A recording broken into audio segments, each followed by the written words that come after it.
We're here with our new friend, Jim Farkas, GM of Germain Honda in Ann Arbor, Michigan. It's so great to have a conversation with a new person. Yeah, Jim, except for that he's joining. from Ann Arbor, Michigan, and there's a good chance he's a Michigan fan, aren't you? We're number one in the country. I'll What do see you you expect? He's like, I mean, why wouldn't you be? It's reality. You guys got to face it. Starting that way.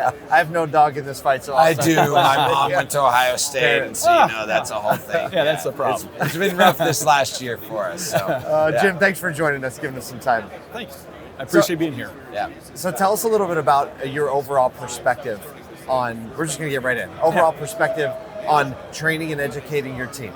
You know, it's always been difficult because every solution you work with seems to have their own specific way to be able to train on that tool. Yep. And in the dealership, I have people using multiple solutions. The problem is no one brought it all together. And to me, like Quantum 5 actually takes KPIs, training, and builds an entire process about the customer transparency and journey through the dealership. And individual tools don't normally do that. So for me, Quantum 5 ties it all together. Well, let's back up and just go we'll raise the drone up a little bit to get a little more in the 30,000 foot view. What's your general perspective on training in general? Like, how do you approach it? What's your mentality behind it? You know, a lot of it's templated, and it's stuff that we've been doing for years and years and years. And anybody that's been in the business a long time generally says, hey, we got a 10-step process of selling a car. That's not accurate anymore. With the internet and the technology that consumers have, they want to go down a different journey. Right, the consumer journey, Yeah. it looks like throw a bunch of dots on a board and just start drawing lines, and it could be any one of them. And then how do you teach that?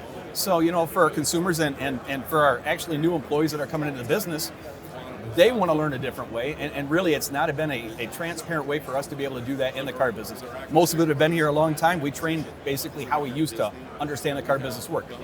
What was your first training experience in the car business? Like, when did you start, and what did you start as? Started in 1989, and phone calls through the Black Box Stuker book. A long time That's ago. real So, old school. Start dialing, right? Yes, that's amazing. It's obviously transitioned a lot, and like you said, if the consumer has told us they want a different way of buying a car, servicing a car, anything like that, then our training can't just be like, get them to a worksheet, right? Like that's like. It can't work that way. No, it's and we all say we like that idea, then we go back to the dealership and we do it the way we used to do it. So to me, you have to think outside of the box. You have to engage with your employees first, because if they don't get it, they're not going to be able to deliver it to the consumer. Yeah. And the consumer does want something different. When you're starting to deal with, buying things online, let's just say with Amazon, they want it quick, they want it now, and they have an expectation. They come to a dealership, open up the doors, and we take them down the old sales process that we've been doing for 25 years. It doesn't match. Yeah, and so like the hard part about that is basically if you've been trained in the industry or you have trained other people in the industry, you've got this subset of like the way you've always done it. Exactly. And so moving that, especially you have a pretty unique process, at least in the sales side of your industry, your business, right? Yeah, we have a process where it's a one price store, which is something they did back in the 90s. It's starting to come back now, but as price competitive as dealerships are, why do you need to negotiate price? The other part is people don't like going from a salesperson to an F&I manager to a sales manager. They hate it, actually. Yeah, exactly. And anytime I sat around friends and had that discussion, they're like, why do we do that? Now, I didn't want to break up and say, well, that's why we're most profitable and that's the only thing that we know how to do it. But there was never a tool that could actually tie that in. In a individual salesperson understanding what that process looks like, and then us being able to train towards that. So yes, I use a tool now that can bring in together compliance, F&I, sales, accessory. It touches on everything that the consumer journey would be, and is done by one individual. Yeah. So And that's a complexity because there's not many people in the industry even doing that. So getting the resources to understand how to train that is a whole other level, right? Correct. And there are some smaller companies out there. Some are getting bigger and quicker and faster because that's what the customers want. So dealers are starting to adapt. But there was no consistent training to do that. And not only just the training process with the staff, but all the tools working together to complete that. If I had one individual that could handle the entire process, they needed to know 8 tools. All the way from sending in a credit application, understand the website, a DR tool, a CRM.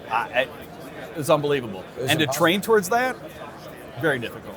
So compliance, the compliance conversation has definitely ramped up over the past 12 months.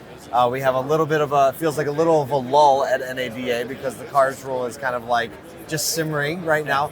But what's your approach to compliance as a, like in the training process? Are you talking about it more or less? What's your specific trajectory? So in our training process, we have to be compliant all the way through. And if I'm going to have a one-person model, they need to understand taking a person's data and information, how they have to protect it. They have to understand laws based upon each state of what they're supposed to sign and document and then save. It's really difficult. And if you don't have a training process to do that, you're not going to create consistency and transparency. And to me, having the one tool to be able to train on that, but then having a company that can teach it is huge. So I use a company called A to Z.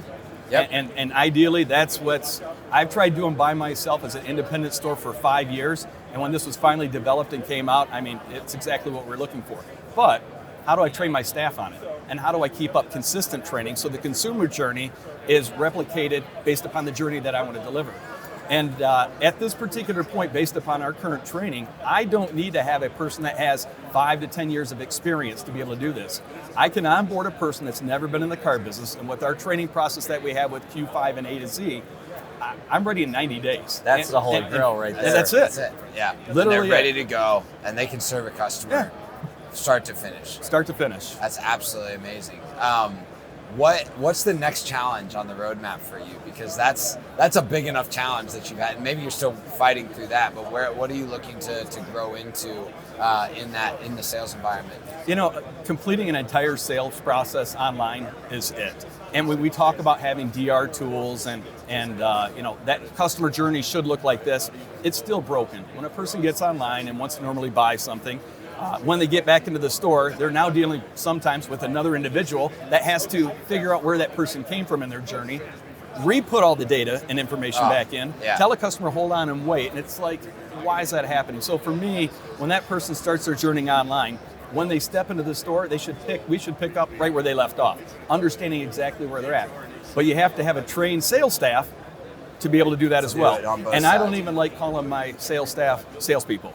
They're client advisors. I love that. And my managers are not called managers either. I mean, we have client advisors and client trainers, and that's it. I don't have a new car manager. I don't have a used car manager. Love that. We sell everything. So I love it. I love that. Well, Jim, it was great to get to know you a little bit here. I know this is just the beginning, probably the first of many conversations we'll have. Thanks for giving us some of your time and insight. I appreciate it. Thanks, guys. Absolutely. Thanks. Appreciate it. Thank you.